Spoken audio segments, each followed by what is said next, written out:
Salut tout le monde.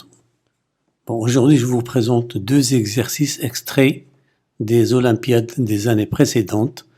Bon, essayez de réfléchir à la solution et puis vous comparer avec la solution que je vous présente ici et bonne chance. Pour la solution de l'exercice, on pose premièrement Sn égale A1 plus A2 plus jusqu'à An. Bon, or, par hypothèse, on nous donne que Sn vaut n carré fois An. L'idée, c'est de trouver une relation entre An plus 1 et An, une relation de récurrence, bien sûr, pour, bien sûr, calculer An en fonction de n. Donc, on va remplacer n par n plus 1 ici et ici. Donc, on aura S indice n plus 1 égale n plus 1 le tout au carré An plus 1. Or, Sn plus 1, c'est quoi? C'est A1 plus A2 plus An plus 1. Et ça, c'est quoi? Ça, c'est Sn. Donc, Sn plus 1 égale Sn plus An plus 1. Maintenant, on va remplacer Sn plus 1 et Sn par ces deux quantités-là. Donc, n plus 1 au carré An plus 1 égale n carré An plus 1. Après avoir développé et calculé, on trouve An plus 1 égale n carré sur n carré plus 2n fois n. Et on peut simplifier par n parce qu'il est non nul. Et on trouve finalement la relation de récurrence que l'on cherchait, c'est An plus 1 égale n sur n plus 2 An. On va poser notre relation de récurrence devant nous et bien sûr jouer sur les indices. Pour n-1, on aura An égale n-1 sur n plus 1 à n-1. An-1, c'est quoi? C'est n-2 sur n. D'accord, on remplace ici par n-1, ça fait n-2 à n-2. Et on remplace ici n par n-1. Donc on aura n-2, c'est n-3 sur n-1 à n-3. Bon, et ainsi de suite jusqu'à l'avant-dernier terme. Donc on le trouve en remplaçant n par 2. Donc on aura A3, c'est 2 cinquièmes A2. Et finalement, le dernier terme, c'est pour n égale 1, on trouvera A2 égale 1 tiers de A1. Le produit de tous ces termes à gauche vaut le produit de tous les termes à droite. On aura donc An fois n-1 jusqu'à A2 égale n-1 fois n-2 fois jusqu'à 2 fois 1 sur n plus 1 fois n fois n-1 fois bien sûr An-1 fois n-2 fois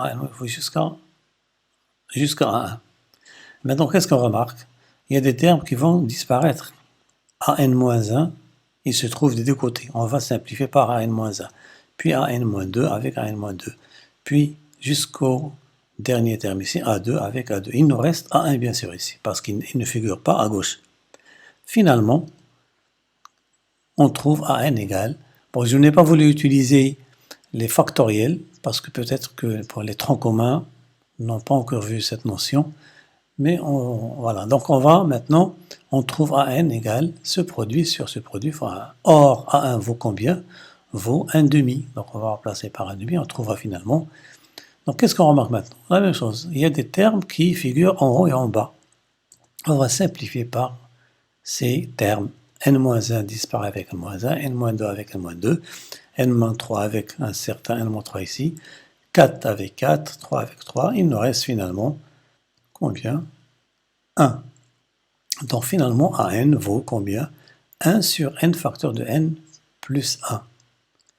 Bon, à titre de vérification, on peut vérifier que An vérifie bien ces deux relations.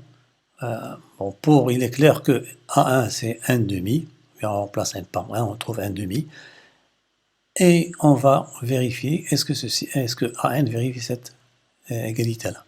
Bon, on sait que AK c'est, bon, AK, qu'est-ce que AK c'était?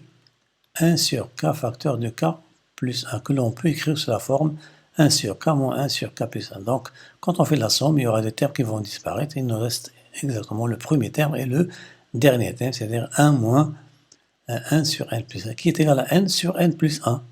Donc, on va multiplier. Et on va maintenant multiplier An par n carré.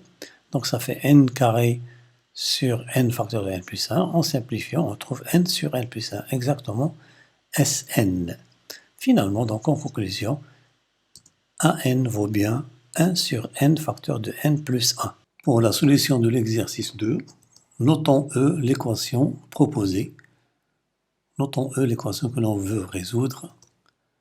Bon, soit x une solution éventuelle de E. Donc 4x carré plus 51 égale 40. Alors, partie entière de x. Et on sait que la partie entière, qu'est-ce qu'il vérifie? On a pour tout x dans R, x est compris entre partie entière de x et partie entière de x plus 1. Par définition, nous avons la partie entière de x vaut k, un entier relatif, si et seulement si x est compris entre k et k plus 1. D'où la double inégalité. Donc, on va réécrire ça sous forme de système. X est supérieur ou égal à la partie entière de x, et x est inférieur strictement à partie entière de x plus 1. Donc x vérifie le système, on multiplie tout par 40. Or, x est une solution éventuelle de E, donc on aura le système suivant. 40x est supérieur ou égal à 4x carré plus 51, et 40x est inférieur strictement à 4x carré plus 91. Donc le système précédent devient bien sûr, après avoir tout ramené à gauche, deux inéquations que l'on va résoudre séparément.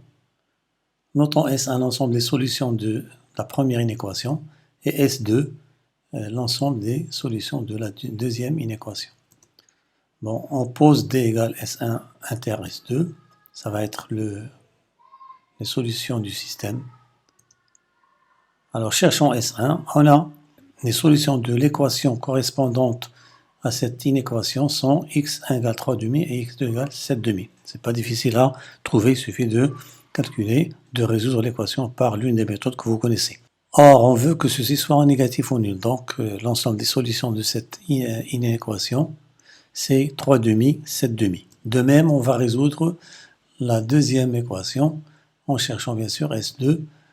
Les solutions de l'équation correspondante sont x1 égale 13 sur 2 et x2 égale 17 sur 2. Or, on veut que l'inégalité soit strictement supérieure à 0. Donc, S2, c'est, vous pouvez utiliser les tableaux de signes. Bon, j'ai fait vite un petit peu. Donc, S2, c'est moins l'infini 13 sur 2, union 17 sur 2 plus l'infini. Donc, D, c'est S1 inter S2. Or, après avoir déterminé l'intersection, on trouve la réunion de ces deux intervalles. Donc, soit x une solution éventuelle de E, deux cas se présentent. Donc déjà, on travaille uniquement dans ces deux intervalles. Si x, premier cas, si x appartient à 3 demi, 7 demi, les valeurs possibles pour la partie entière sont 1, parce que nous avons 3 demi, c'est 1,5, sont 1, 2 ou 3. On va traiter ces trois cas. Si la partie entière de x vaut 1, alors E devient quoi? On remplace dans l'équation principale, 4, par 1, on trouve 4x carré, je vous rappelle, l'équation c'était 4x carré moins 40 partie entière plus 51 égale 0.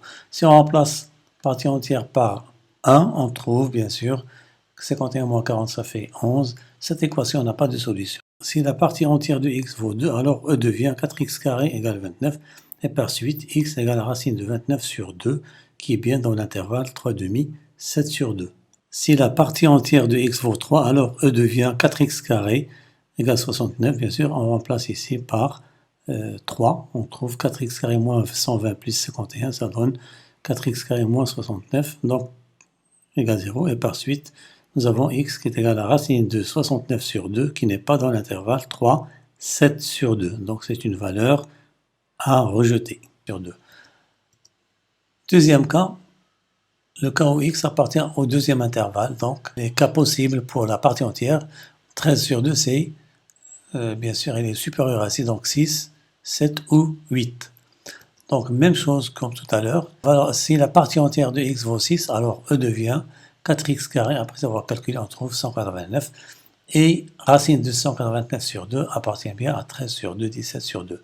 De même, pour les autres cas, on trouve bien sûr, après avoir calculé ceci, donc toutes ces trois valeurs appartiennent bien à 13 sur 2, 17 sur 2. Donc qu'est-ce qu'on a? Si x est solution de E, alors x vaut racine de 29 sur 2, ou x égale racine de 189 sur 2, ou x égale racine de 229 sur 2, ou x est égal à racine de 269 sur 2.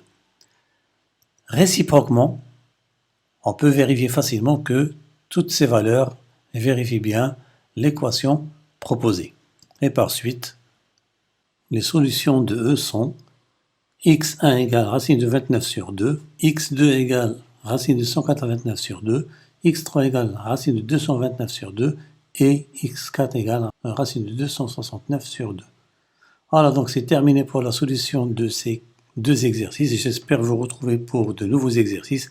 Mais n'oubliez pas de vous abonner à ma chaîne et de partager avec vos camarades pour que tout le monde en profite et à bientôt.